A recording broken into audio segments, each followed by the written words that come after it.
nuestro cuarto encuentro virtual en la alianza que tenemos con ARL Sura y Renting Colombia para tratar el tema de seguridad vial. Como he reiterado en anteriores ocasiones, hicimos un alto en el camino durante las 3 sesiones pasadas para enfocarnos un poco en temas que tienen que ver con el manejo de la emergencia COVID-19 y tuvimos las conferencias sobre salud mental, protocolos de bioseguridad encaminados a limpieza y desinfección, y la semana pasada un tema muy vigente que es el trabajo remoto. Hoy retomamos el tema de seguridad vial.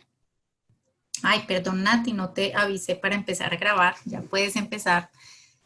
Hoy continuamos con el tema de de seguridad vial y vamos a tratar el tema de velocidad y vehículos seguros. Si bien la conferencia recibe el nombre de velocidad y vehículos seguros, teniendo en cuenta la importancia que en los últimos días ha tomado todo este tema de velocidad como uno de los o una de las causas más importantes que tenemos en la siniestralidad que estamos viviendo el día de hoy, entonces vamos a separar ambas conferencias. El día de hoy tendremos velocidad y el próximo 25 de junio, en 15 días exactamente, vamos a trabajar el tema de vehículos seguros. En ambas nos acompaña como conferenciante Juan Felipe Aristizábal Gómez. Juan Felipe es ingeniero mecánico y especialista en seguridad vial y trabaja con Renting Colombia. Juan Felipe nos ha acompañado en varias ocasiones como conferenciante en los temas de seguridad vial, conoce ampliamente y también nos acompaña como miembro del comité estratégico en el Comité Empresarial de Seguridad Vial. Entonces, como siempre también lo digo, muchas gracias a Sura, muchas gracias a Renting Colombia por mantener esta alianza con Defencarga y poder llevarles a todos ustedes estos temas que son de tanta importancia y tan vigentes para todos el día de hoy. Hace un ratito estaban entonces las recomendaciones que les damos para mantener durante toda la reunión, las recuerdo, mantener el micrófono y cámara apagados, escribir las preguntas o pedir la palabra a través del chat y por favor les iniciar el formulario de asistencia para poder recibir las memorias. De igual forma, la sesión está siendo grabada y puede posteriormente ser consultada en nuestro canal de YouTube. Nuevamente, gracias Felipe. Nat, muchas gracias. David, lo vi que estaba por acá de Sura. Adelante, Juan Felipe, con el agradecimiento que siempre te expreso por todo ese conocimiento que compartes con nosotros en materia de seguridad vial, por toda esa experiencia que tienes y por ser tan generoso con ello. Muchas gracias y adelante. Gracias, Clarita. Muy buenos días para todos. Pues ya Clarita me presentó, soy Felipe Aristizábal, trabajo para la empresa Renting Colombia SAS como especialista de seguridad vial. Y hoy nos convoca el tema de velocidad y un pequeño abrebocas al tema de vehículos seguros. Entonces, digamos que como parte de la conferencia, yo sí les pido el favor de que pueden hacer cualquier pregunta a través del chat.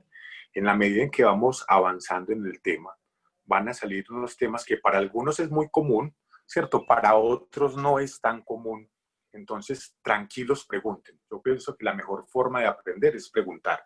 A veces nos da temor preguntar porque creemos que ya debemos saberlo, pero en este tema de seguridad vial es una ciencia y es un conocimiento muy nuevo. Tiene muchas aristas, no hay definido unos modelos estándar que uno lleve. Si bien está la norma ISO 39001 que puede ayudarnos y nos guía referente a la metodología, al cómo se hace, o al qué se hace, el cómo se hace es un poco complejo. Entonces, la invitación es, bienvenidos, en el momento en que les surja alguna pregunta, vamos haciendo la pregunta. Como yo estoy muy concentrado pues en la exposición, te pido el favor, Natalia, de que a través de voz, a través del micrófono, me digas cuando hay alguna pregunta al respecto. Bueno, entonces, Nata, por favor, proyectas la presentación.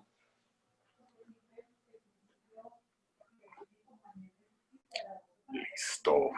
¿Qué sigue? Bueno, entonces, el contexto general, ¿cierto?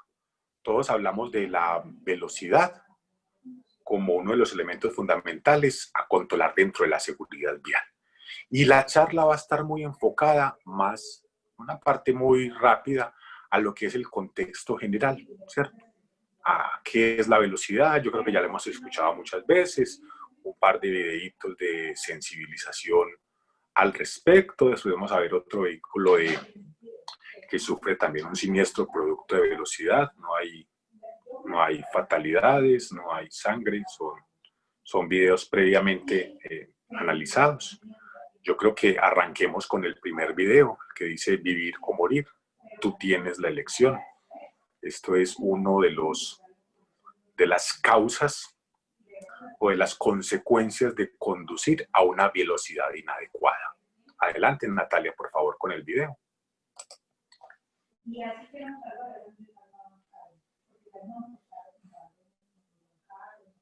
Natalia.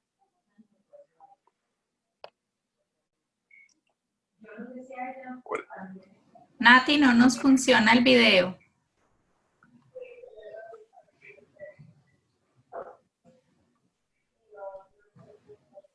Nati.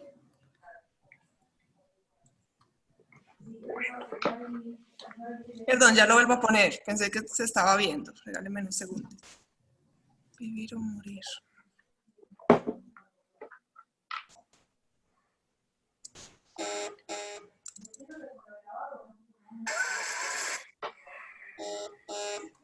Nati, no se ve. Ya mismo lo vuelvo a poner, perdón. Pantalla, compartir. Y acá. Listo.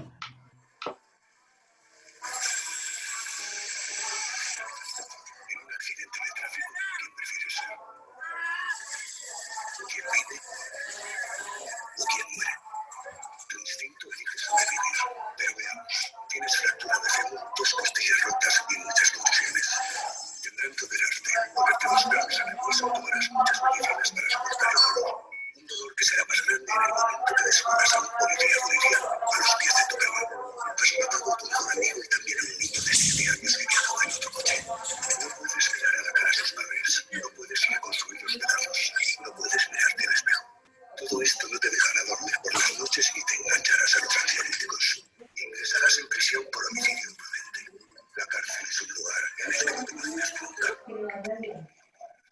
Situación. Y te será difícil encontrar otro teniendo antecedentes penales. Así que piénsalo 2 veces antes de pisar el acelerador, tomarte esa copa o mirar el móvil. Dirección General de Tráfico, Ministerio del Interior, Gobierno de España. Listo, muchas gracias. En verdad, cuando uno hace referencia a nivel mundial de cuáles han sido las mejores estrategias para controlar la velocidad, y más que controlarla es generar la conciencia en las personas, es este tipo de videos. Vemos que España para nosotros en Colombia ha sido un referente. Más o menos tenemos la misma población entre 40 y 50 millones de habitantes. Ellos tenían alrededor de 8.000 muertos al año, cerca a la cifra que nosotros teníamos. Y hoy tienen menos de 1.000 muertos al año, mientras nosotros seguimos en cerca de 6.500, 7.000 muertos. Entonces, para controlar la velocidad, ahora vamos a ver cómo las recomendaciones es utilicen este tipo de videos. Es muy fácil encontrarlos en internet, como ven ahí el Departamento de Tránsito de España. Ellos tienen unas campañas muy interesantes al respecto. Y a veces me han dicho, hombre, el video no es un poco exagerado. Miren, hay una cosa importante que nosotros desde las organizaciones debemos saber, y es que todos los vehículos modernos, ¿cierto? Y llamemos modernos los vehículos que sean del 2002 para adelante, tienen un computador de a bordo, sea diésel o sea gasolina, lo que llaman el computador del carro. En el computador del carro quedan censadas todas las variables que pasan en el vehículo y queda censado la velocidad. Conocemos ya casos específicos, alrededor de 3 o 4, en los cuales ya las fiscalías conocen esta información, afortunadamente, y a través de un requerimiento formal solicitan al representante de la marca cuál era la velocidad del vehículo al momento de ocurrir un accidente. Y yo creo que ninguno de nosotros quiere estar en los zapatos un líder de seguridad vial si uno de sus vehículos de su compañía estaba excediendo un límite de velocidad, tenía una velocidad riesgosa, y ojalá no sea así, desemboque en un accidente con lesiones o con fatales. Entonces los riesgos legales hoy en día por el exceso de velocidad son muy diferentes a los que existían hace un año. Y es importante que nosotros seamos conscientes de ese riesgo. Pero más del riesgo legal, digamos que es un segundo riesgo, el principal riesgo es que la alta velocidad o la velocidad inadecuada, vamos a hablar de velocidades. Hay velocidades que nos dan el Código Nacional de Tránsito, nos dice que en donde son zonas escolares, hospitales son 30 kilómetros por hora, en zonas pobladas 50 kilómetros por hora, en zonas urbanas 60, en vías nacionales 80, máxima velocidad para un vehículo de placa blanca. Ojo con este punto. Para un vehículo de placa blanca, la máxima velocidad es 80 kilómetros por hora. Porque hay vías en Colombia que permiten los 100 kilómetros por hora. Y así digan el letrero que son 100 kilómetros por hora, la velocidad máxima para un vehículo de servicio público son los 80 kilómetros por hora. Entonces, esos son como los límites de velocidad. Pero muchas veces obviamos las velocidades que están marcadas principalmente en las curvas. Las empresas que tienen camiones y vehículos de carga, camiones, tractocamiones, doble troques, y lo hemos escuchado mucho a través del Comité Empresarial de Seguridad Vial. Una de nuestras grandes dolencias son los volcamientos. Pero cuando uno ve los volcamientos y empieza a hacer un análisis a través de unas herramientas que vamos a ver ahora, que se llama la telemetría, vamos a encontrar que es que la velocidad es inadecuada. La curva decía 30 kilómetros por hora y la toman a 40, 45 kilómetros por hora y el vehículo se voltea. Vence algo que se llama la velocidad crítica, y es que en una curva la velocidad crítica va en función de la velocidad, y cuando esa velocidad es superada, ya el vehículo pierde adherencia sobre el piso y se genera una velocidad, se genera ya una aceleración de Coriolis que el vehículo haga que se desplace lateralmente, como rastrillando la llanta, y produce el volcamiento. Entonces las velocidades inadecuadas son las que producen los accidentes de mayor magnitud. A veces dentro de nuestra concepción o de la concepción del común de las personas dicen, no, venga, es que yo tengo un vehículo que tiene airbag, tiene frenos ABS, tiene sistema de estabilidad de rodaje, tiene todos los elementos de seguridad activa y seguridad pasiva, los cinturones de seguridad pirotécnicos, todo lo que puede tener un vehículo de última generación al respecto. Pero a velocidades superiores a los 50 kilómetros por hora, dentro de un vehículo, aún con todos los elementos de seguridad, empieza a darse la posibilidad de que los ocupantes tengan lesiones inicialmente en función de la velocidad, primero leves, y pueden ser graves o causar la muerte. Infortunadamente, nos ha tocado investigar accidentes donde pierden la vida personas, y vamos a ver el vehículo, hay un peritaje en sitio, 3 personas que parecen completamente dormidas, o sea, no hay una sola gota de sangre, esto es un caso de la vida real, no hay una sola gota de sangre, los 3 están con su cinturón de seguridad, 2 adelante y 1 atrás. El vehículo, cuando hicimos la reconstrucción dinámica, el vehículo iba a 130 kilómetros por hora, era un automóvil y pega de frente contra un camión. ¿Listo? Los airbags se dispararon todos, los cinturones funcionaron perfecto, el vehículo tuvo todos sus mecanismos de defensa hacia los ocupantes con la deformación prolongada, la tapa del motor o el capó se plegó, que es otra de las formas cuando uno diseña un vehículo, escoge que el capó sea plegable, la dirección, la columna de dirección es descentrada, entonces no le golpeó el pecho al conductor. Un vehículo seguro hace que la columna se descentre y que el motor se caiga para que no aprisione los pies. O sea, los cuerpos de las personas estaban intactos. Pero el cuerpo no es capaz de soportar la fuerza o la energía que se genera ante un impacto. La energía en un impacto es el producto entre la masa. cuánto pesa el vehículo por la velocidad que lleve el vehículo, pero la velocidad al cuadrado, la ecuación que estamos viendo al final de esa presentación, eso dividido 2. Entonces, si yo duplico la velocidad, la energía se va a cuadruplicar. O sea, si yo tengo un impacto a 50 kilómetros por hora, no es la mitad de que tengo un impacto a 100 kilómetros por hora. Se cuadruplica porque la velocidad está al cuadrado.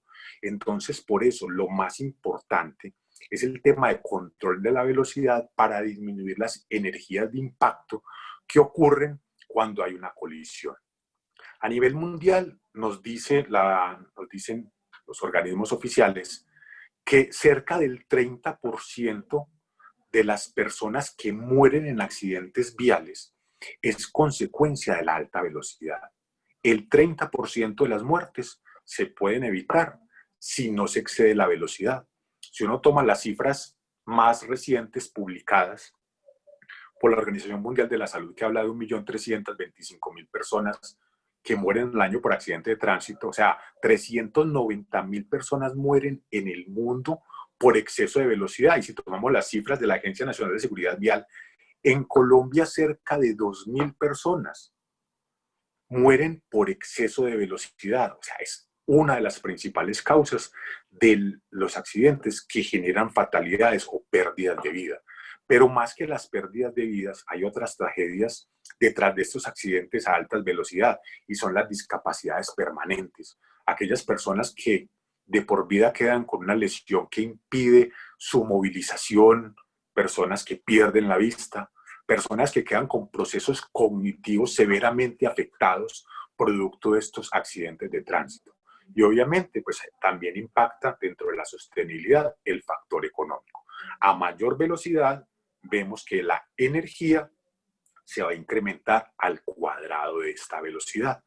Entonces, ahí vemos una gráfica adicional para el tema de los peatones, ¿cierto? Vamos a ver cuáles son las energías, cuáles son las fuerzas que se generan dependiendo de la velocidad. Cuando uno va a 30 kilómetros por hora, es como si se cayera de un segundo piso. Pero si va a 40 kilómetros, perdón, si va a 50 kilómetros por hora, es como si cayera de un cuarto piso. ¿Quién sobrevive a una caída más de un cuarto piso? A veces uno se cae en la escalera y se mata. Sí, eso es verdad. Si uno se cae en un segundo piso, va a quedar lesionado, pero la posibilidad de morir va a ser remota. Del cuarto ya es una posibilidad moderada, pero si andamos a 70 kilómetros por hora, vemos que es caernos de un séptimo piso. Y creo que eso es 1 en 100.000 la posibilidad de sobrevivir si usted cae en un séptimo piso. Pero si vas a 90 kilómetros por hora, cae de un piso 11. Y esa posibilidad de que un peatón quede vivo a 90 kilómetros por hora, si es arrollado, ¿qué posibilidad hay de que una persona quede de caerse en un piso 11?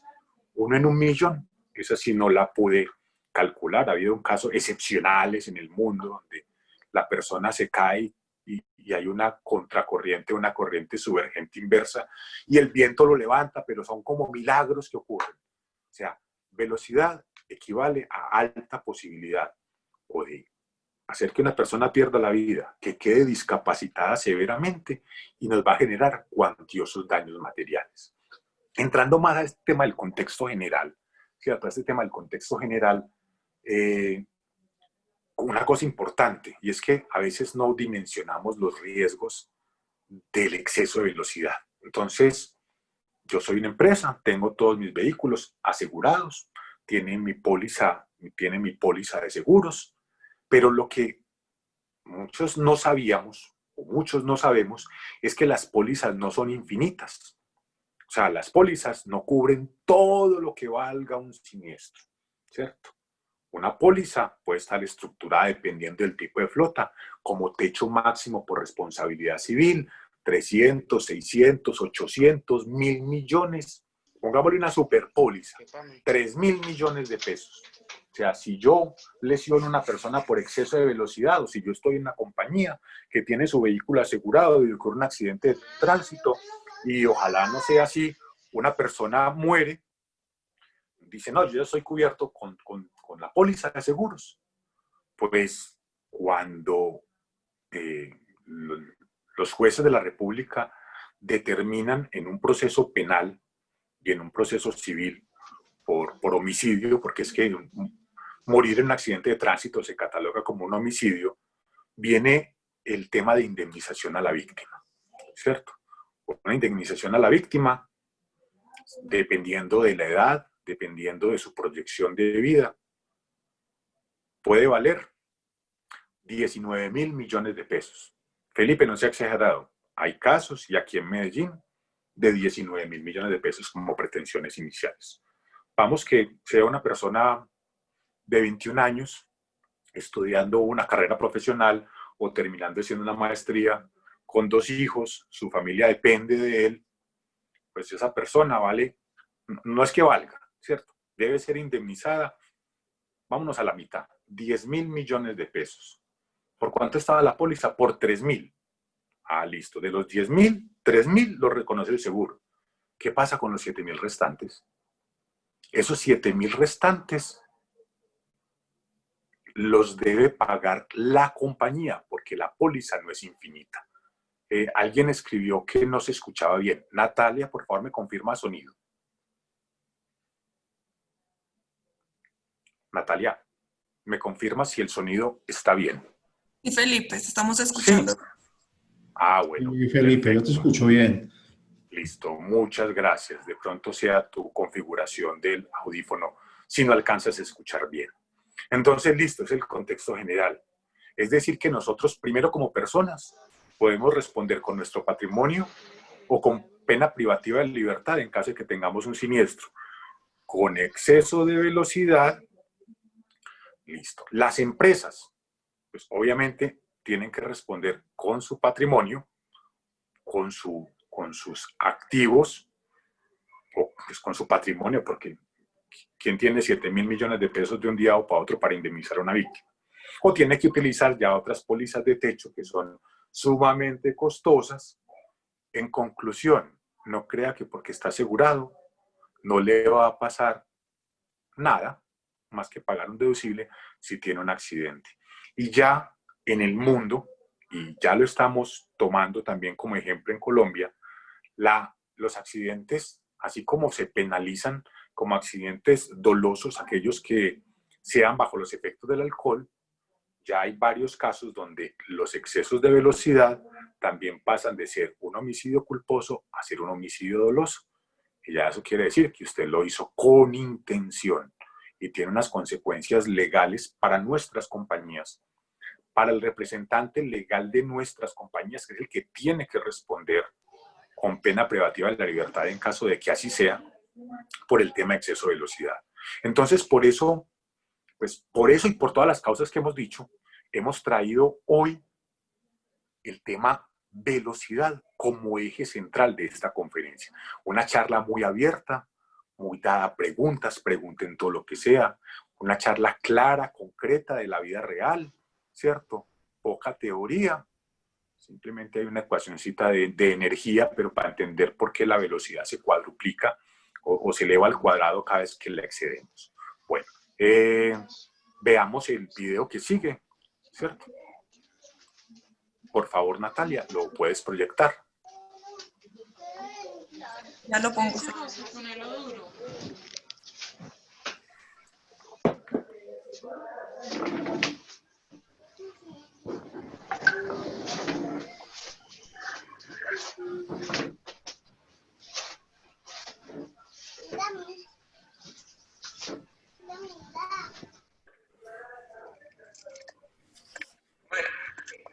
Oh, I'm so sorry. I thought there was time.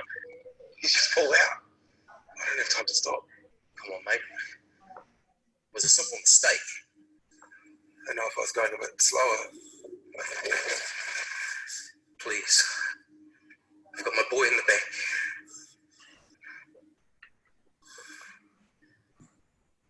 I drove too fast. I'm sorry.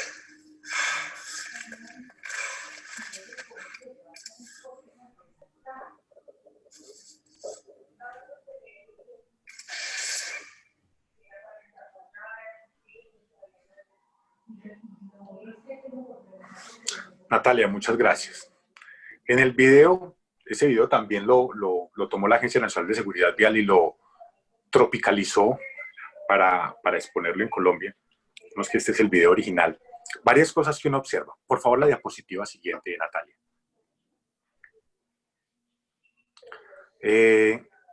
Si veíamos en el video, yo voy por una vía, pongamos que soy el señor que va de corbata,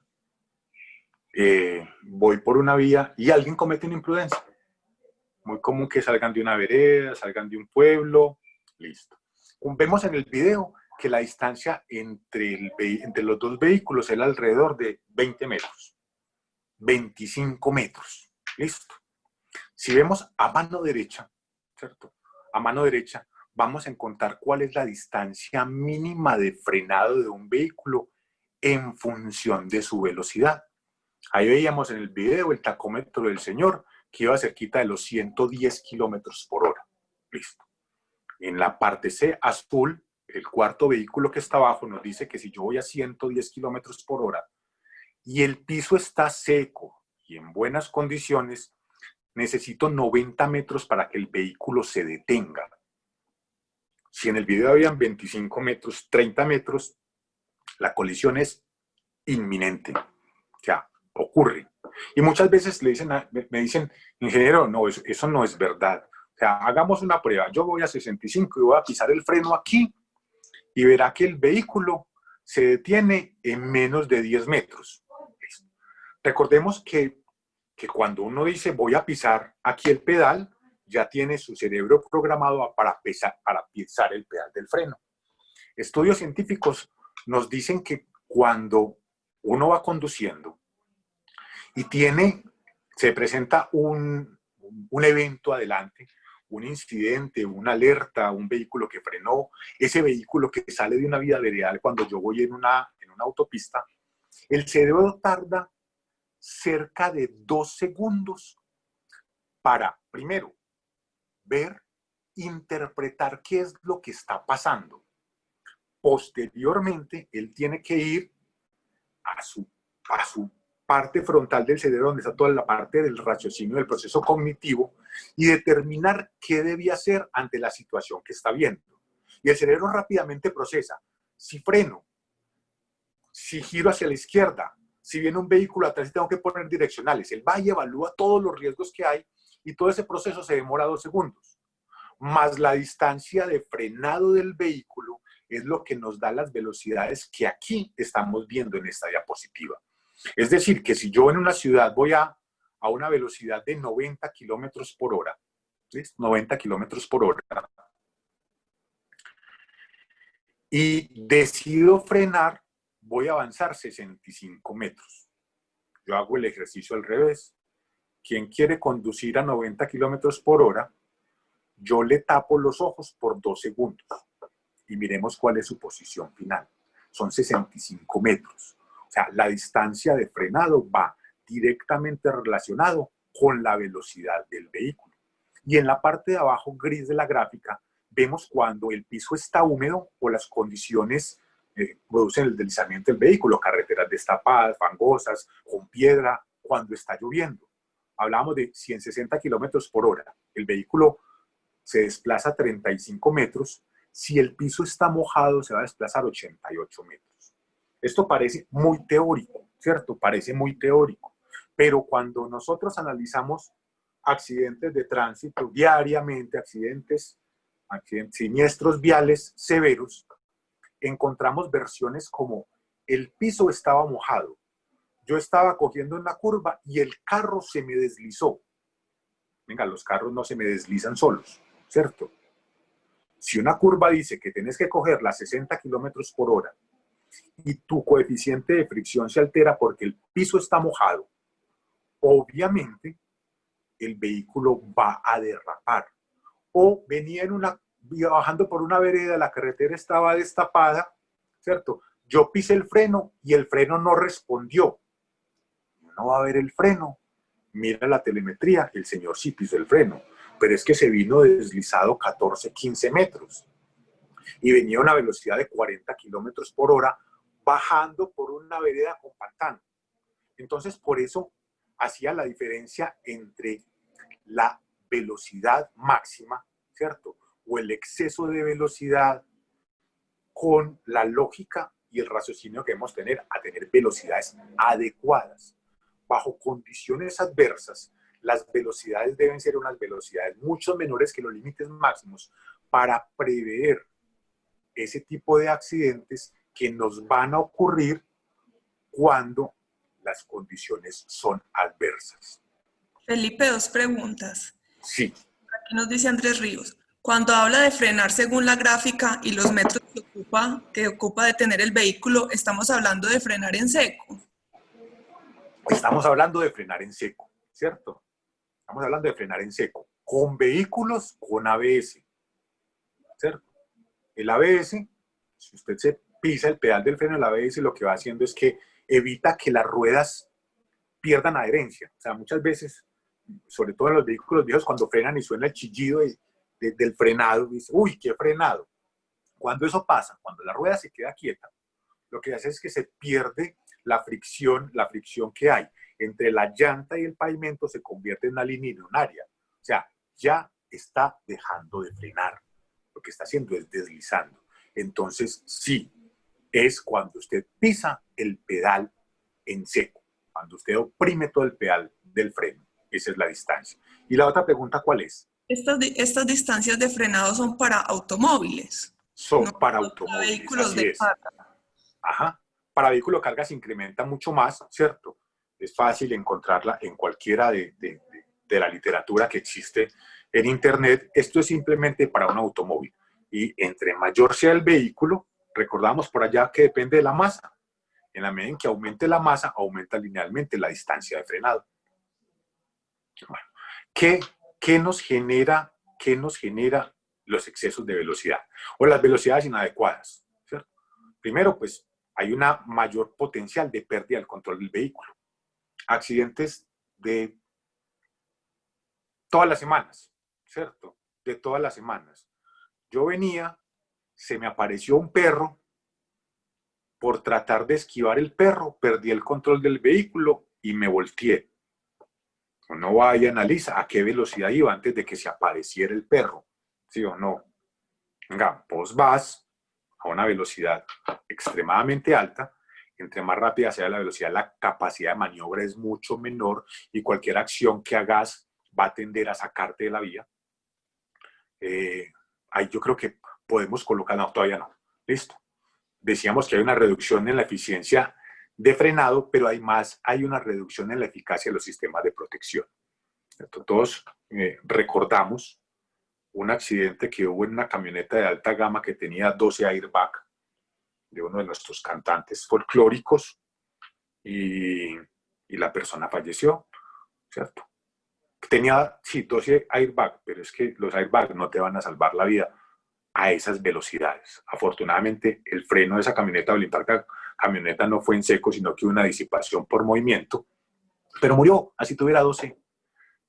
Hay una princesa por allá de Europa, que todos la recordamos mucho, que en el subterráneo por esquivar unos paparazzi chocó cerca de 120 kilómetros por hora y a pesar de que el vehículo era de los vehículos más seguros en el mundo, con todos los elementos de seguridad, la persona muere. Listo. Aumenta la distancia de frenado.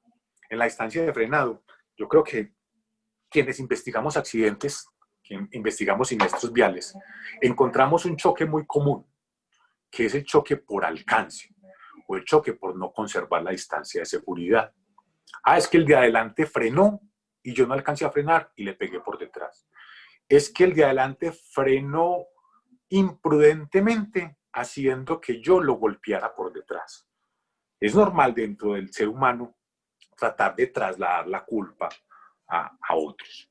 Pero esa distancia de seguridad es una de las factores que más se altera con el efecto de la velocidad. Y yo creo que esto lo he dicho 100 veces, pero no me canso de decirlo. Y es importante que ustedes busquen cómo divulgan esto a todas las personas de sus compañías que conducen, a su núcleo familiar. ¿Cuál es la distancia de seguridad? ¿Cómo hago para no pegarle al vehículo de adelante? Entonces, si bien el Código Nacional de Tránsito nos dice que entre 0 y 30 kilómetros por hora la distancia es 5 metros, entre 30 y 40 debe ser 10 metros, y así una progresión que uno primero no es capaz de tenerla en la memoria, en la cabeza. Y segundo, es que calcular la distancia cuando dos objetos se están moviendo, el vehículo de adelante y mi vehículo, dinámicamente es muy difícil calcular la distancia. Entonces hay una buena práctica que denominan la recomendación de los 3 segundos. O sea, si un vehículo va adelante de usted y usted está conduciendo el vehículo de atrás, tome un punto de referencia por donde vaya a pasar el vehículo adelante. Puede ser una alcantarilla, un poste, el inicio de un puente, un árbol, un hueco en el... Cuando el vehículo adelante pase por ahí, toque ese punto, usted empieza a contar 1, 101, 1, 102, 1, 103, 1, 104, anteponiendo el 1, 100 o el 1100 para que dé un segundo entre los 3 segundos, que es, si usted contó 3 o más, está a una distancia adecuada. Si usted contó, no alcanzó a contar los 3, cuando el vehículo pasó y después su vehículo pasó por ese mismo punto de referencia, la colisión es casi inminente. Recordemos que necesitamos 2 segundos para reaccionar y el vehículo también necesita otro pedazo para poder hacer su detención. Entonces, siempre en función de la velocidad debemos incrementar la distancia a la cual debemos conducir del vehículo de adelante. Entonces, la recomendación de los 3 segundos. Pero esa recomendación de los 3 segundos tiene también ciertas variaciones. Y una es, cada vez que haya una condición adversa, aumente al menos 1 segundo. Es decir, si está de noche, que es una condición adversa de baja iluminación, normalmente voy a 3, pero como es una condición adversa, ya agrego 1 segundo. O sea, quedando el vehículo delante no a 3 segundos, sino a 4 segundos. Entonces, si está lloviendo y es de noche, ya hay 2 condiciones adversas, ¿cierto? Pues ya no ando a 3, sino que por las 2 condiciones adversas sumo 1 segundo a cada uno y serían 5 segundos la distancia de seguridad que debo conservar con respecto al vehículo de adelante.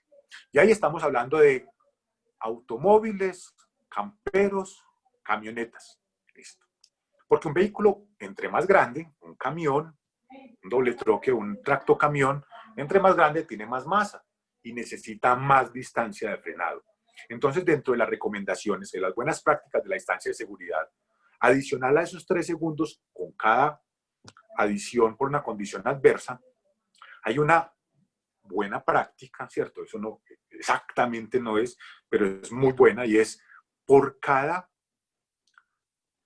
6 metros de largo del vehículo adicione 1 segundo más. ¿Cómo así? Vamos a hacer el ejemplo. Normalmente ando a 3. Listo. Y estoy en un doble troque. Listo. El doble troque mide 12 metros de largo a 12 metros. Entonces yo divido esa longitud por 6. Porque es por cada 6 metros 1 segundo. Y eso me va a dar 2. 12 dividido 6 me da 2. Más los 3 segundos de la regla general, quiere decir que yo en un doble troque debería andar siempre a 5 segundos con respecto al vehículo de adelante.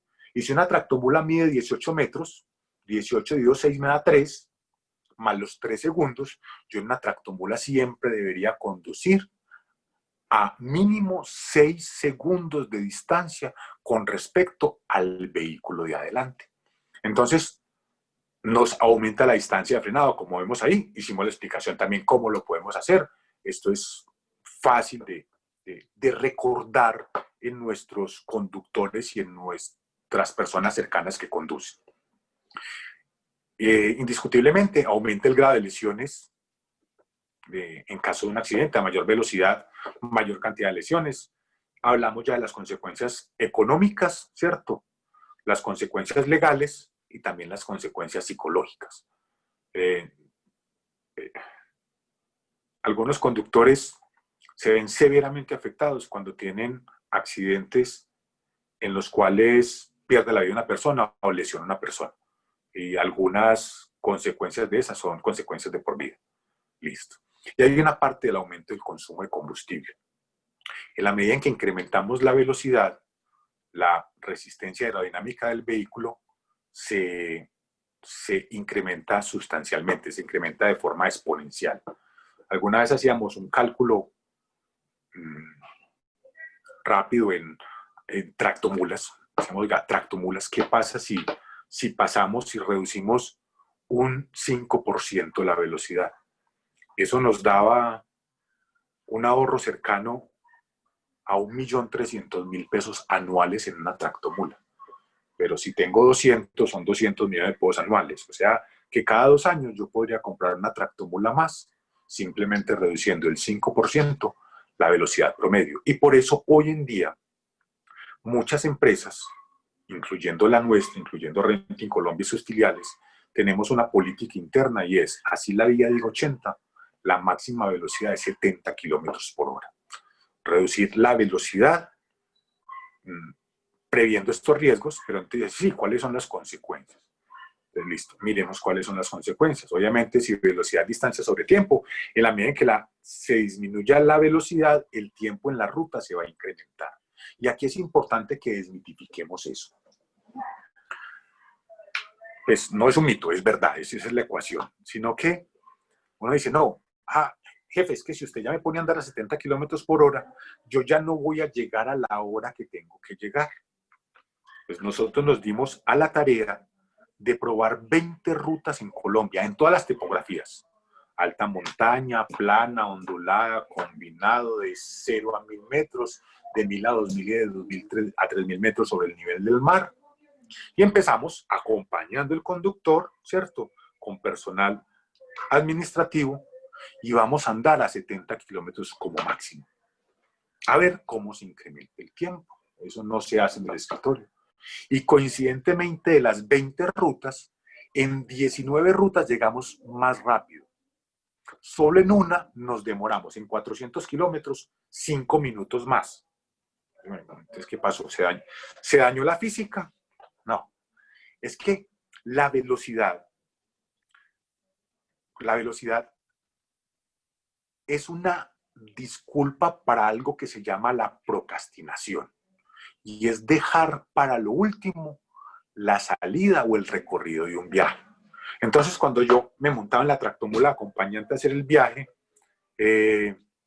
no, venga, paremos aquí que voy a saludar a un amigo. ¿Vas a saludar a un amigo? ¿Cómo así?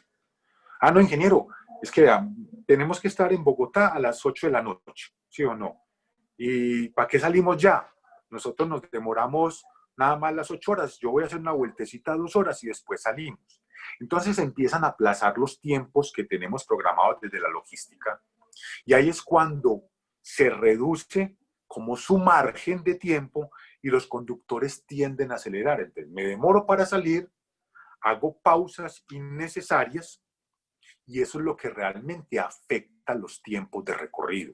El tiempo de recorrido logístico no se ve significativa o insignificativamente, se ve afectado por los controles de velocidad. Lo que afecta a los tiempos de tránsito son incumplir los horarios que tenemos programados. Entonces la velocidad no les va a afectar directamente de forma significativa en las operaciones logísticas. Obviamente, importante, hay que reducir los márgenes de velocidad a unos rangos que sean seguros. Alguna vez alguien dijo, no, y en esta ruta que es tan accidentada, una ruta del valle de 100 kilómetros por hora, ahí voy a poner que las mulas o que los camiones transiten a 50. Ojo, porque si hay una vía de 100 y yo voy a 50 kilómetros por hora, casi que me vuelvo un objeto físico cuando yo voy, un objeto físico inmóvil, cuando otro va a 50 kilómetros por hora. Y va a provocar que los vehículos que vienen atrás tengan un riesgo mucho más alto de colisionar con mi vehículo. Uno puede reducir las velocidades máximas por velocidades creadas por políticas de la compañía, pero hay que ser coherente, hay que ser consecuente y hay que ser razonable en cuánto lo puedo reducir. Listo. ¿Preguntas hasta acá? ¿Hay alguna, Natalia, para que pasemos a la diapositiva siguiente? No, Felipe, por el momento no tenemos más preguntas. Listo. Pasemos a la siguiente diapositiva. Bueno, entra la parte de normatividad, ¿cierto? Entonces vimos un contexto general, cuáles son las consecuencias, y en la parte de normatividad, pues lo que les decía ahora, 30 kilómetros zonas escolares y residenciales, 60 urbanas, 80 rurales, 100 en autopistas, pero si es vehículo público 80, más las reglamentaciones que existen por cada una de las entes territoriales. Por decir, vimos que en Bogotá colocaron todas las vías a 50 kilómetros por hora, así sea la NQS o la autopista norte, que son vías nacionales, la máxima velocidad es 50 kilómetros por hora. ¿Cuál es la sanción? Listo, si excede la velocidad. Entonces, en Colombia, son medio salario mensual legal vigente, o sea, 15 días de salario mínimo legal diario vigente. Eso, hoy creo que se me olvidó de ir por dos, no veo con defencar, alrededor de 400.000 pesos, 430 y pico mil pesos, da una sanción por exceso de velocidad. La pregunta es, ¿eso es consecuente con el riesgo en que yo expongo a las personas? Después de lo que hemos visto, consideramos que si es una multa ejemplar, yo sé que da mucha rabia que uno lo fotomulten, pero ¿qué es más preciado que la vida humana? Y traje, ahí abajo lo pueden leer, de Europa, una norma donde dice en el artículo 379 del Código Penal, quien maneje el vehículo a más de 60 kilómetros por hora en vía urbana o en 80 en zonas en alta velocidad, será castigado con pena de prisión de 3 a 6 meses. Lo multan con salarios de 6 a 12 meses. Aquí decimos medio. Allá dicen entre 6 y 12. Y adicional, tiene que hacer trabajos con la comunidad entre 31 y 90 días. Aparte de eso, le privan el derecho de conducir hasta por 4 años. Yo creo que es un ejemplo de por qué en Colombia excedemos la velocidad y en otras partes del mundo no exceden la velocidad. Por favor, explicar de nuevo no alcancé a leer. Por favor, explicar de nuevo el por qué la disminución de la velocidad disminuye el consumo de combustible. Listo. Bueno, volvamos a la diapositiva atrás y después continuamos acá, Nata, retrocedemos ahí. Bueno, vemos una grafiquita, un cuadrito ahí, una cuadrilla, donde vemos como una línea azul, como un rayón, en el cual en la parte de abajo nos dicen cuál es la velocidad de tránsito y en la parte de arriba cuál es el consumo de combustible, ¿cierto? ¿Cuál es el efecto o por qué se genera mayor consumo cuando voy a mayores velocidades? Cuando el vehículo pasa, toma el aire que tiene al frente y ese aire lo golpea. Ese aire genera unas turbulencias en la parte de atrás del vehículo y algunas zonas de vacío, provocando un efecto Venturi. Es decir, trata de frenar el vehículo. Es como si usted tuviera el vehículo más cargado, porque tiene que hacer mucho más fuerza para poder transitar y sostener la velocidad que tiene. Entonces es puro efecto hidrodinámico. Es puro efecto del aire, puro efecto aerodinámico, es la resistencia. ¿Cómo se va incrementando la resistencia del aire en la medida en que usted vaya a mayor velocidad? A mayor velocidad hay mayor resistencia del aire, casi en una proporción del doble, así como la velocidad al cuadrado, casi que la velocidad aquí se va al cuadrado en el incremento de la resistencia del aire. Eso genera que el carro le dé más brega a avanzar y consume más combustible. Nata, yo te voy a pedir un favorcito. Ahí hay un video, ¿cierto? Entonces se me pasó el video y me parece importante. Entonces dicen, no, pero es que venga, lo de las curvas, lo de los volcamientos, equipemos los vehículos con RSS, súper bacano. Sí, esos sistemas lo que hacen es que cuando uno coge una curva, las ruedas de adentro van mucho más lento que las ruedas de afuera. Entonces el vehículo va a tender a inclinarse o a parar las ruedas. Y lo que hace el sistema de estabilidad es que le quita velocidad a las ruedas que tienen más contacto con el piso para que las otras retornen y el vehículo quede nivelado. Eso es un sistema buenísimo para prevenir los volcamientos, buenísimo. Pero como le decía ahora, No, eso no es infinito. Va a llegar, si el vehículo coge a 50 con RSS, puede que le prevenga el accidente cuando la curva era 30. Pero si ya lo coges a 60 o a 70 kilómetros por hora, no hay ningún sistema de seguridad pasiva hecho a prueba de tal tipo de abusos. Entonces, vamos a ver este video y vamos a ver cuál es la causa de este video. Por favor, Natalia, lo reproducimos.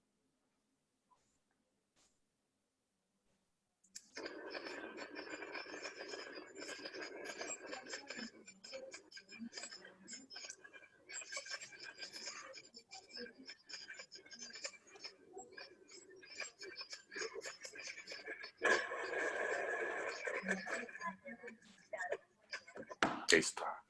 Ahí podemos cortar el video. Un vehículo, última generación, todos los sistemas, aparte de eso, de producción europea que tiene otra cantidad de elementos seguros. Ese vehículo tiene sistema RSS, o sea, de estabilidad en las curvas, y sufrió el volcamiento. Si uno repite y mira bien ese video, va a ver que el vehículo, cuando empieza a coger la curva, antes de que levante las llantas del lado derecho, él derrapa un poquito hacia el lado izquierdo. Y ese es lo que les decía ahora, exceder la velocidad crítica. La velocidad crítica es la máxima velocidad en la cual un vehículo puede tomar una curva. Y eso está en función de que las llantas se queden pegadas del piso, no derrapen. Y gran parte de los volcamientos es eso, es el exceso de velocidad. Ahora sí volvamos a la diapositiva de adelante. Ya resolvimos la pregunta por qué la velocidad me va a generar mayor consumo de combustible. Y estábamos en este punto, yo creo que es una... Sí, adelante, Nata. Tenemos otra pregunta. Sí. ¿Qué estrategias efectivas conoce para sensibilizar a los conductores con respecto a la disminución de la velocidad? Ya vamos para allá, ¿cierto? Ya vamos para allá. Digamos que primero estamos conociendo el problema. ¿Listo? De qué tamaño es el problema, de exceso de velocidad. Después vamos a entrar a esa parte de norma, aparte de eso, ¿qué me dice la ley? ¿Sí o no? Y ya más adelante, dentro de la presentación, está buenas prácticas para el control de la velocidad. Entonces, es la parte donde yo reflexiono. Cuando yo estaba haciendo esta presentación, yo decía, hijo de madre, es que yo por 400.000 pesos, yo no. Un ser humano que no tenga mucha conciencia de la seguridad vial, aparte de eso, si me pillan, que la posibilidad de que me pillen también es muy difícil, pues no tengo mucha motivación para controlar la velocidad. Pero cuando yo sé que me voy para la cárcel, ¿cierto? Y que voy a pagar 6 salarios mensuales, 6 mínimos, 9 por 6, algo así como 5.400.000 pesos colombianos, y son nada más 3 meses, aparte de eso 30 días con trabajos comunitarios. O sea, no, creo que su comportamiento es muy diferente. Bueno, y dentro de la normatividad, faltaba mencionar la palabra mágica, Plan Estratégico de Seguridad Vial, ¿cierto? Todos o la gran mayoría de las compañías estamos obligados a tener y tenemos un plan estratégico de seguridad vial.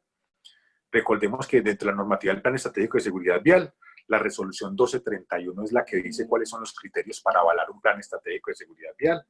Si bien el aval ya no existe, a mí sí me pueden auditar el PES y tienen que utilizar los criterios de aval que están establecidos en esta resolución 1231. En los numerales que vemos en la columna izquierda, 269, 2610, 2611, a 2612 y después el 411 y el 412, ¿cierto? Nos dice cuáles son los mecanismos de control de velocidad o cuáles son las acciones que nosotros debemos hacer en pro del control de la velocidad. Y la primera nos dice que las empresas deben promover y establecer políticas de aplicación de los límites de velocidad, tanto para los vehículos propios como para los vehículos terceros, tanto para zonas urbanas, rurales y definiciones de velocidad de las rutas internas. Listo, políticas. Entonces aquí podemos entrar en una disertación filosófica de qué es una política. Entonces, siendo práctico, listo. Todos sabemos qué es una política. ¿Qué es lo importante de una política? Lo importante de una política es que tenga acciones disciplinarias en función de la gravedad de la falta. Porque si usted tiene, y todos tenemos política de control de velocidad, es política de la compañía que los conductores se comprometan a conservar los límites establecidos de velocidad en cualquier ruta y en cualquier sitio de la geografía nacional. De la geografía nacional. ¿Listo? Y dentro de las rutas urbanas y dentro de las rutas internas no deberá exceder los 20 kilómetros por hora. Entonces, es lo más normal que tenemos en la política. ¿Y qué pasa con el que lo excede? Esa es la gran pregunta. Ah, no, sí, yo lo llamo y le hago una sensibilización. Y cuando vuelve y lo excede, no, pues lo sigo sensibilizando. Y si el máximo es 80 y andas a 100, ¿qué lo haces? Lo sensibilizo. Venga, usted a punto de sensibilización no cambia el comportamiento de una persona. Las políticas deben ser adecuadas. Adecuadas. Adecuadas es, vamos al caso práctico. Si yo definí 70 kilómetros por hora, primero dentro de lo adecuado es, entonces el que llegue a 71, no, venga. Pues pasar de 70 a 71 es muy fácil. Vemos que, por ejemplo, en las cámaras de fotodetección hay una tolerancia del 10 kilómetros por hora. O sea que si aplicamos el 10% en 70, lo máximo serían 77. Pero yo voy a decir, bueno, no me voy a prolongar tanto. Voy a dar el 5%, o sea, hasta 74 kilómetros por hora. No le digo al conductor, la política es a 70, pero ya empiezo las acciones disciplinarias con 75 kilómetros por hora, ¿cierto? Y la primera vez le hago una llamada. La segunda vez, una segunda llamada. La tercera, le recuerdo la política y le digo que si sigue conduciendo con excesos de velocidad, le apago el carro. ¿Listo? En un tercero, listo. Por cada 3 veces que exceda los 70 kilómetros por hora, y ya sabemos que es 75, hasta 80 kilómetros por hora, la primera vez será un llamado de atención. La segunda vez lo suspendo un día. Listo, el vehículo no puede cargar, es un tercero, yo no puedo hacer acciones disciplinarias sobre el tercero. La tercera vez, suspendo por 8 días el vehículo. La cuarta vez, queda vetado para cargar. No le doy más trabajo. Porque es que yo debo tener una política acorde. No es el hecho de castigar, es el hecho de utilizar las políticas como un mecanismo. Esto fue aplicado en una empresa de la vida real, 400 conductores, listo, 70 kilómetros por hora. Entonces me dicen, Felipe, ¿y cuántas personas tuvo que retirar de la compañía? A ninguno. ¿Cómo así que a ninguno? Sí. Hoy todos los vehículos cumplen la política y no he retirado a ningún conductor. Pero cuando le hago el llamado de atención con copia de baja vida, cuando en una política prometo o amenazo o advierto de que voy a tomar una acción disciplinaria, si usted no la toma se vuelve paisaje y genera un concepto contrario que psicológicamente se conoce como anomia, que se está estudiando ahora mucho de cara a la seguridad vial. Ojo, que si usted dice el que exceda los 80 kilómetros por hora, primera vez, llamado de atención con copia de la hoja de vida, segunda vez suspensión por 3 días, tercera vez suspensión por 15 días, cuarta retiro con justa causa, y usted no la aplica, antes esa política se vuelve irrisoria a los conductores. Se les vuelve chiste. Y en vez de mejorar la seguridad vial, va a desincentivar el buen comportamiento de las personas. Entonces, las políticas deben ser adecuadas. Velocidades, tengan en cuenta las tolerancias, sí o no. Pero el adecuado también es, oiga, si una persona llegó a 140 kilómetros por hora, o sea, ¿qué disculpa puede dar para andar a 140 kilómetros por hora? Obviamente, uno hace el proceso disciplinario, sus descargos, no, es que estaba de mucho afán y tenía que llegar, entonces aproveché que el camión está vacío y como ese carro es de 18 cambios, eso me da aquí en el Magdalena Medio 137 kilómetros por hora. Es la misma sanción que yo tengo que aplicar a una persona que llegó a 137 o al que llegó a 86. Entonces, piensen eso, ojo, las políticas que no estén acompañadas de acciones disciplinarias son un juramento a la bandera. Nos dicen que definamos unos límites de velocidad para zonas urbanas y zonas rurales. Ahí es muy fácil. Eso simplemente es tomar el Código Nacional de Tránsito y aplicar lo mismo, a no ser que usted tenga unos riesgos específicos dentro de unas vías internas o dentro de unas rutas especiales. Lo hemos visto mucho, por ejemplo, en rutas internas, donde las compañías dicen máxima velocidad 30 kilómetros por hora, dependiendo de los riesgos. Y aún en zonas rurales, yo recuerdo mucho para el proyecto Hidroituango, ¿cierto? Cuando había alto flujo de vehículos para las obras iniciales, en esa vía empezaron a ocurrir accidentes graves o con consecuencias posiblemente graves.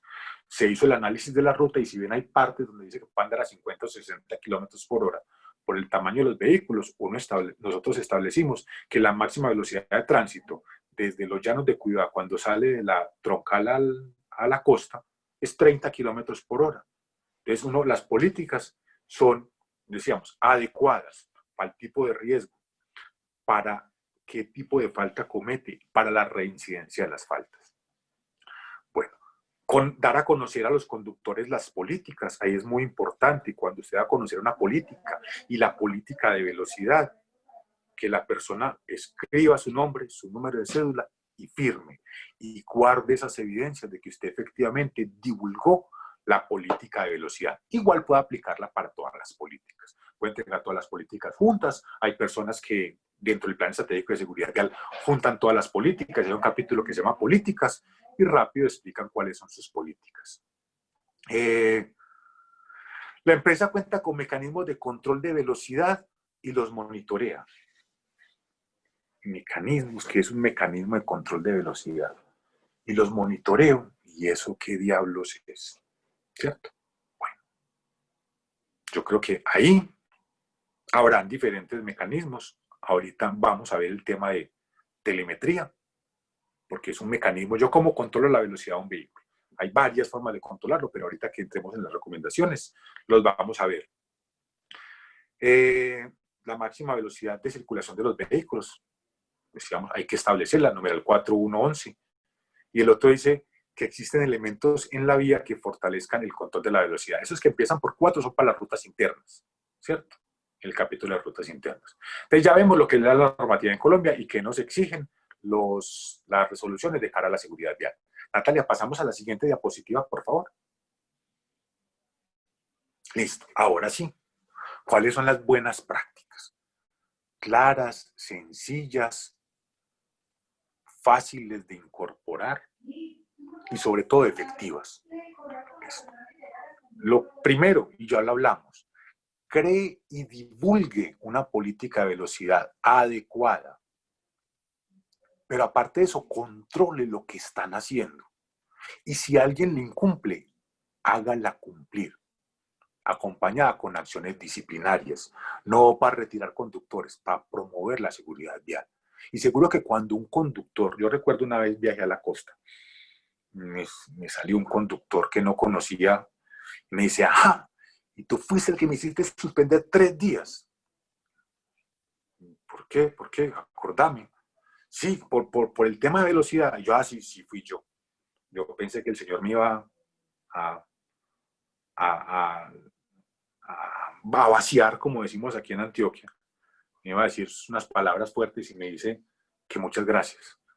Que en verdad que en un principio le dio mucha rabia, pero él y sus compañeros sentían que lo que estábamos buscando era cuidarlos.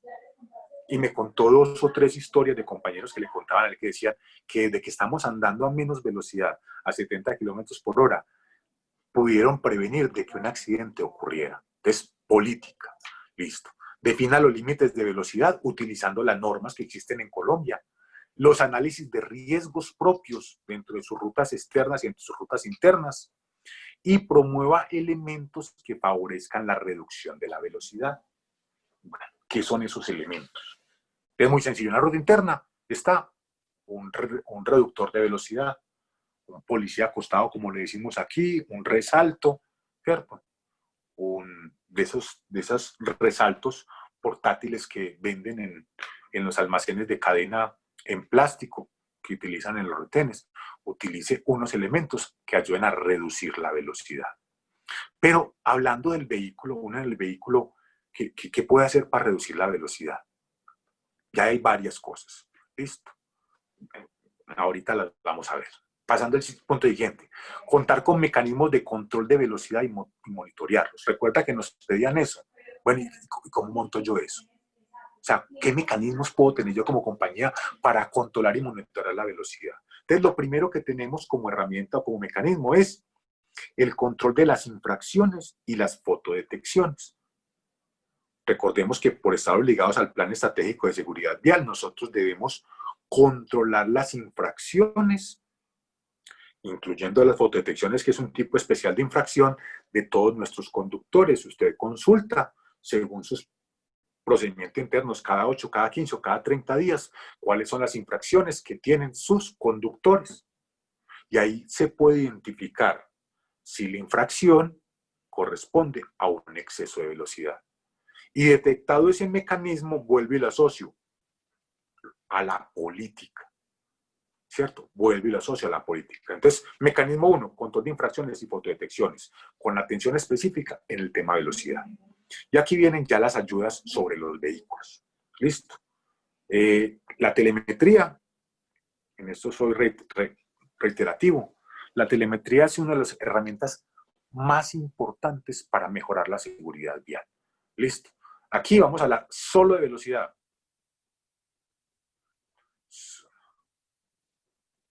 Solo de velocidad. Entonces, la telemetría es un computadorcito que hace que el computador de su carro se comunique con su celular o con su computador o con su torre de control. ¿Listo? Las telemetrías, la palabra óptima hace referencia, mira, las telemetrías son como los celulares. Eso, cuando usted menos piensa, está desactualizado. Yo recuerdo que amaba el iPhone 4 y cualquier día no me dejó de funcionar el WhatsApp. Y todo el mundo revisando y hasta que me dijeron, no, es que tiene que montarse al 5, si no, ya no tiene aplicación sobre eso. Eso pasa con las telemetrías y es importante analizar telemetrías de última generación. Los costos entre las telemetrías de hace 10 o 15 años a las de hoy, el precio incrementa entre un 30 y un 40%, pero las ventajas son 4 o 5 veces más. Entonces, una telemetría óptima, ¿qué nos permite? Yo en una telemetría puedo colocarle una alerta en sonora en cabina del conductor, que dependiendo de la velocidad, por ejemplo, la va a configurar fácil. Cuando llegue a 68 kilómetros por hora, le va a generar un pito al conductor para decirle, hey, estás próximo a los 70, ¿cierto? En este caso que yo controlo a 70. Pero también la telemetría me permite que si hay una vía que yo configuré dentro de una geocerca para 30 kilómetros por hora, la alerta se la dé también a los 28 kilómetros por hora. Y eso es configurable, ¿cierto? No es que yo quiero que se la dé a los 80 exactos. No, yo quiero que se la dé a los 79.5. Listo. Usted puede configurar con la telemetría qué tipo de alerta sonora le quiere colocar en la cabina del conductor. Porque los conductores, en un principio, no controlábamos tanto la velocidad. Y a veces, por estar mirando el tacómetro, perdemos visibilidad al frente. Entonces, esa alerta sonora para vehículos que están mucho tiempo rodando en el día, ayuda muchísimo al conductor a prever no exceder las velocidades que usted configura. Lo segundo es que la telemetría la pueden configurar, una telemetría óptima la pueden configurar para que cuando se cumpla o se incumpla una regla, un algoritmo que usted determinó, llegue un correo o un mensaje inmediato, en tiempo real. ¿Cómo así? Tengo uno de mis vehículos configurado a 70 kilómetros por hora. Listo. Yo dije, hay un margen de tolerancia del 5%, o sea que cuando un vehículo exceda los 75 kilómetros por hora, o sea, llegue a 75 kilómetros por hora, y aparte de eso le coloco un factor tiempo, por más de 5 segundos, me llegue una alerta a mi correo inmediata, donde me va a decir, el conductor Felipe Aristizábal acaba de llegar a 86 kilómetros por hora. Listo. ¿Qué hago yo con esa alerta? Pues las empresas, algunas tenemos torres de control, en las cuales hay un área de control donde llama al conductor previo una política y una definición de que, oiga, todos tenemos que tener manos libres, no puedes contestar si no tener manos libres. Llama al conductor y por primera vez le dice, recuerda que lo más importante es tu vida, acabas de exceder la límite de velocidad, por tu cuidado, modera tu velocidad. Si llega la segunda vez, le recordamos que la política de la compañía nos hace que la tercera vez, señor, oríllese y le apagó el carro. Así de sencillo, y manda otro conductor. Cada empresa determina con esas alertas qué es lo que quiere hacer. Listo. Reportes periódicos de excesos de velocidad. De la telemetría me va a permitir yo tener un reporte periódico que bajo diario, ¿cierto? Trimestral, quincenal, yo configuro cada cuánto quiero que la telemetría me dé el reporte. Yo voy y saco el reporte. Van a ver dos cuadritos donde obviamente borré las placas, ¿cierto? Y son casos de la vida real. Son empresas de la vida real. Listo. En los cuales vemos ahí en la placa, no se ve nada, afortunadamente. Después dice, ¿cuál es la máxima velocidad alcanzada? Aquí estamos hablando de camiones. Camiones. O sea que la máxima debería ser 80. Listo. Y en la tercera columna, ¿cuántas veces se excedió los 80 kilómetros por hora? Entonces, el señor de la placa número 1, en un trimestre llegó a 114 kilómetros por hora. Y 1095 veces excedió los 80. O sea, 1095 veces estuvo por encima de 80. Y una vez llegó a 114, que es un camión andando a 114 kilómetros por hora. Y lo peor es que hay compañías que conocen que esta información la pueden utilizar, ¿cierto? Y que cuando utilizan ven estas cifras y no se toman acciones. Entonces, ¿para qué venimos aquí a hablar de la super tecnología que, venga, la tecnología si no está acompañada de un compromiso real por la seguridad vial no va a tener ningún efecto? Esta flota tiene telemetría y esos son los datos. Y eso no fue una muestra aleatoria, eso ha sido un seguimiento continuo. Pero si no tomamos acciones, se caminan andando a 114, a 112, de los 20, el que menos anda, llegó a 94 kilómetros por hora. Entonces, listo. En eso soy un poquito fuerte y es porque no hay nada peor que una cosa que no sirva y más que no sirva estorbe. Yo para qué creo una política, yo para qué compro e invierto en una telemetría, yo para qué tengo una torre de control, sí o no, y tengo un área super fortalecida de gestión humana, si mi comportamiento en la flota va a ser ese. Ahora, en el otro cuadrito del lado derecho de márgenes azules, listo, es otra flota, en los cuales tiene 6 vehículos con telemetría. Todos 6 exceden las velocidades. Listo. El primero que mostramos son tractocamiones articulados, o sea, tractomulas, andando a 112 kilómetros por hora. El segundo son camiones de 10 a 12 toneladas. Listo. 122 kilómetros por hora. 108 el de menos. Y 5.060 veces se excedió los 80 kilómetros por hora. ¿Para qué tenés políticas? ¿Para qué tenés telemetría? ¿Para qué tenés torre de control? ¿Para qué tenés todo lo que tenés de cara al plan estratégico de seguridad? Si lo más importante no lo hace. Entonces, entre las buenas prácticas de control de la velocidad, son acciones sencillas. Sencillas, sí, que la telemetría, bueno, depende mucho como de la interpretación jurídica. Si la telemetría es obligatoria o no es obligatoria. Unos pensamos que sí, otros piensan que no, ¿cierto? Ya es discusión de abogados en los cuales como ingeniero no me quiero meter. Pero eso es lo que nos permite una telemetría óptima. Aparte de eso, la reconstrucción de accidentes. Si ustedes me decían, pero venga, ¿usted cómo sabía que el carro iba a 45 sin pisar el pedal del freno? Cuando uno mira una telemetría óptima es como si apareciera un electrocardiograma y un cardiólogo lo leyera. Ya uno mira si pisó el freno, tenía el freno motor puesto, a qué velocidad iba, cómo redujo la velocidad, cómo se comportó hacia atrás. Bueno, y en el cuadro superior derecho vemos las infracciones. Ahí vemos una flota de cerca de 1.000 vehículos, ¿cierto?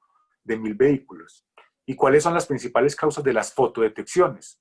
Obviamente resaltado en rojo está 319. O sea, nuestras flotas en nuestro país, la gran mayoría de flotas, la gran mayoría de conductores de flota excede los límites de velocidad y las compañías podemos contar con los mecanismos de control de velocidad adecuados y monitorearlos para prevenir todas estas consecuencias derivadas del exceso de velocidad. Nata, hay otra diapositiva.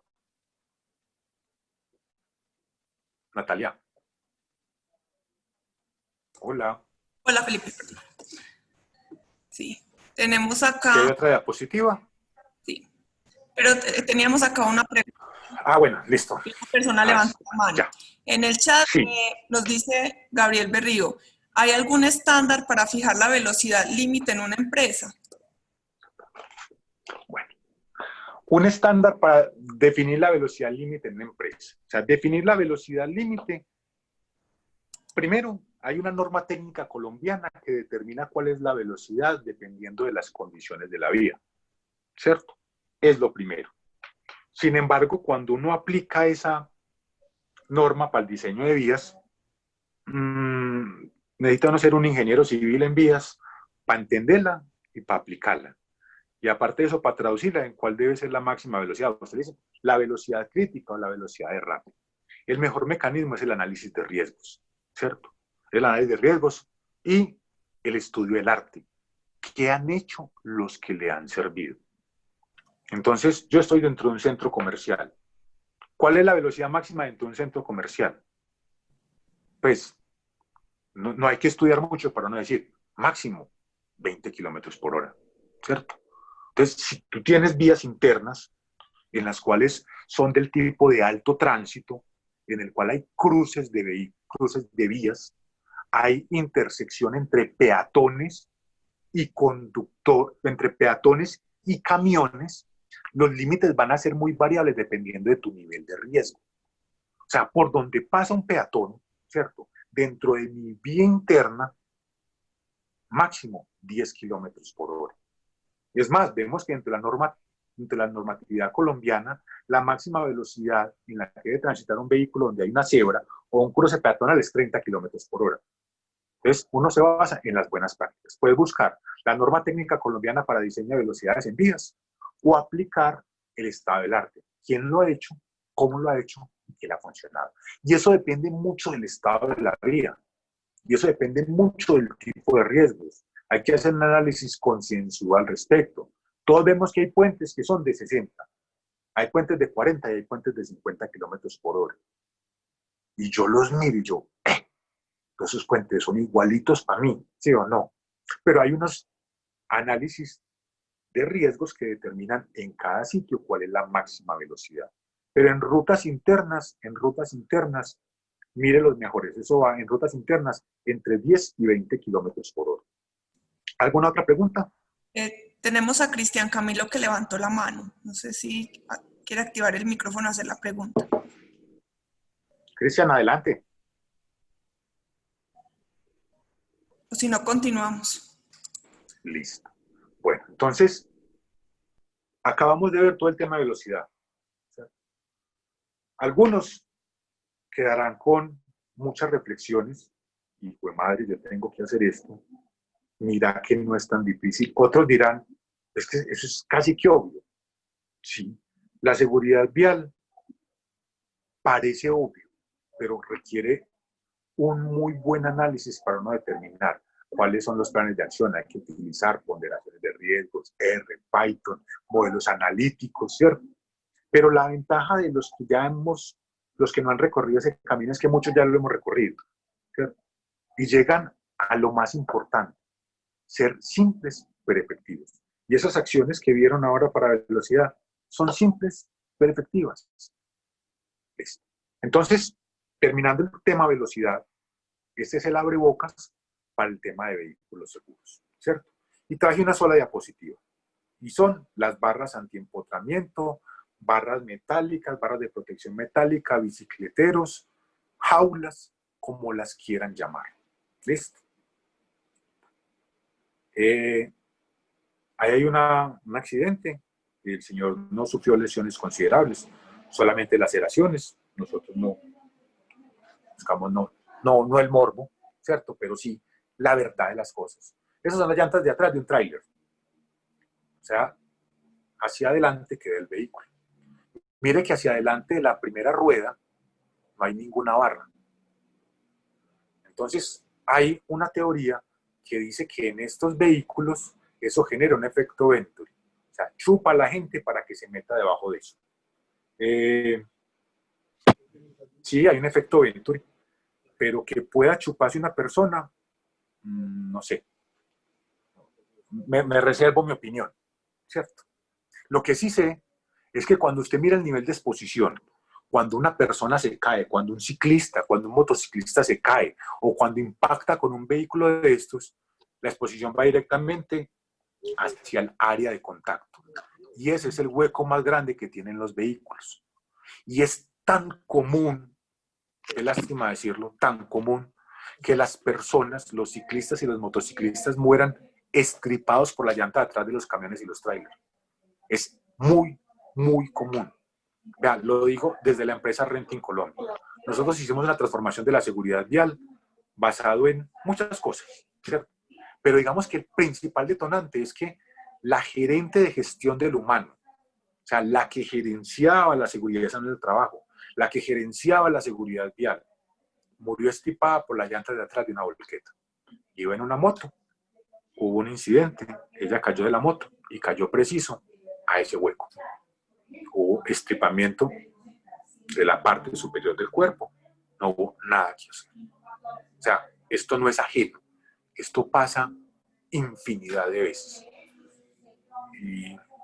Y es lamentable, ¿cierto? ¿Cuánto vale una llanta de esas que vemos ahí? Una llanta de esas buena, ¿cierto? Porque dicen, no, yo la voy a comprar encauchada de segunda y la encuentro en 300 o 400 mil pesos, sí. Pero compre una llanta buena. Y estamos hablando que una llanta buena vale 1.500.000, 1.200.000. Eso vale una llanta. Listo. Recordemos ese valor, 1.200.000. Entonces, ese es un accidente donde no habían barras antiempotramiento. En las fotos del lado derecho, esas son las barras antiempotramiento, las barras de protección lateral. Son los dispositivos que se colocan en esas zonas de los vehículos para evitar que cuando una persona caiga o ocurra un accidente de tránsito, se reduzca significativamente la posibilidad de morir estripado por las llantas de atrás. Este señor de la moto está vivo porque el carro estaba vacío. Donde ese vehículo tenga las 35 toneladas atrás, no podría traer la foto porque lo hubiera, o sea, decapitado, parte el cuerpo en varias partes. Queda completamente desmembrado cuando es pisado por un vehículo de esos. Y esas barras, sí o no, y esas barras no son norma en Colombia. Sé que la Agencia Nacional de Seguridad Vial está estudiando los efectos normativos de las barras de protección lateral, pero el gran llamado de atención es, ¿usted cuánto invierte por la seguridad? ¿Cuánto invierte por la seguridad vial? Si una llanta vale 1.200.000, esas barras para el equipo más largo valen lo mismo que vale una llanta. Todas, el juego completo, para un tráiler, para un doble troque, como son menos largas, obviamente es menos costoso y está alrededor de 900, 1.000.000 de pesos. No sé, yo no vendo barras, ¿cierto? Nosotros no vendemos barras. ¿Qué hicimos? Hicimos un estudio técnico de cuáles son las barras que deberíamos poner. En esto nos gastamos 4 años, ¿cierto? Para descubrir el agua tibia. Entonces veíamos que en las petroleras es obligatorio, pero eran los tubos y vimos que los tubos eran mucho más riesgosos todavía que no tenerlas. Empezamos a averiguar, a cotizar, a diseñar, a evaluar. Y miren estas dos normas o estas dos referenciaciones. La Directiva 89-297 de la Comunidad Económica Europea y el reglamento número 73 de la Comisión Económica Europea. Ahí le dan todas las especificaciones técnicas de las barras que ya están usando en el mundo que sirven para el propósito que queremos. Eso no es que venga, yo lo mido y lo copio, ¿cierto? Sí, son muy sencillas, pero eso tiene que resistir 1 kilonewton al impacto. No pueden ser muy duras porque no amortiguan el golpe. No pueden ser muy blandas porque si el golpe es fuerte, todos van a caer allá. Es pura geometría sencilla de cómo se ponen y unas especificaciones básicas del tipo de material que es. Y un costo que oscila entre 1.000.000 y 1.5 millones de pesos. Esas barras son abatibles, se pueden levantar para que no estorben si tengo que manipular algo por debajo. Y en nuestra compañía, nosotros ya tenemos evidenciados alrededor de 5 vidas que se han salvado por tener barras antiempotramiento. Y lo vamos a ver dentro de 15 días, les traigo los videitos de los accidentes que hemos evitado. ¿Alguna pregunta? Sí, Felipe nos pregunta, ¿qué tan cierto es que cuando uno pasa por un camión existe succión hacia el vehículo o la moto? Bueno, vamos a... ¿Qué tan cierto es? Es cierto que existe una succión, ¿cierto? Eso es indiscutible. Lo que yo pregunto y dejo sobre la mesa es, ¿qué tanto succiona? ¿Cierto? ¿Qué tanto succiona? Yo fui ciclista y anduve por vías nacionales de alto tránsito donde camiones me pasaban a, no sé, 90, 100, 120 kilómetros por hora. Y a mí jamás, y muy cerquita, jamás me succionó hacia el vehículo. Obviamente cuando el vehículo pasa, ¿qué es lo que se siente? Hay una turbulencia que genera cualquier objeto que se desplace a través de un fluido, genera una turbulencia que uno siente que lo mueve. Pero eso es como si lo cogieran con el dedo meñique y lo jalaran de una puntica de la camiseta. O sea, sí. ¿Qué pasa con el ciclista y el motociclista? ¿Cierto? Los que estamos allá, eso pasa, y cuando uno siente que pasa ese animal tan grande, ese monstruo, a esa velocidad, pues uno se alerta demasiado, y más que se alerta, se puede atemorizar y perder el control de la dirección, pero por el susto, por la reacción que vas a tener ante el susto. ¿Hay una succión? Sí. Pero para tragarse una persona, poco, muy poco probable, remotamente probable. Felipe, respecto a Sí. estas barras, ¿para qué tipos de vehículos se recomiendan? ¿Desde qué configuración? Todo el que tenga un hueco muy grande donde puedan caer abajo, ¿cierto? ¿Por qué? Pues nosotros lo utilizamos en tráiler, en los trailers, ¿sí? En los semirremolques, ¿cierto? En los semirremolques de 1, 2 y 3 ejes, porque en un semirremolque, como vemos la foto de esquina superior derecha, el área es muy alta. En ese doble troque, ¿cierto? Lo utilizamos. ¿Por qué lo utilizamos en ese doble troque? Porque no hay otros elementos de protección. O sea, mire qué tanto es el nivel de exposición. Otra configuración de doble troques que tenemos nosotros es a gas, un doble troque 100% a gas. Y los tanques hacen los mismos efectos de la barra de empotramiento. O sea, no hay cómo meterse en allá. Entonces me dicen, ¿pero usted por qué le pone doble troques a este y a este no? Pues porque depende qué tanto es el área de exposición que existe para que la persona caiga. Entonces, recomendable principalmente aquellos que tengan huecos grandes. Lo va a ocultar en tráiler, lo van a contar en doble troques, algunas configuraciones de camiones de 10 a 12 toneladas, algunos vehículos de sencillos de 8, 7, 5. Eso depende cómo esté la carrocería y el chasis configurado. Vea qué tanto es el riesgo. O sea, donde hay un riesgo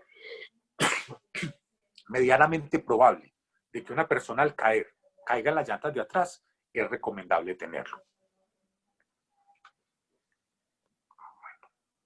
¿Alguna otra pregunta? Nos preguntan, ¿a qué distancia debe hacer el sobrepaso una motocicleta o un vehículo de carga pesada?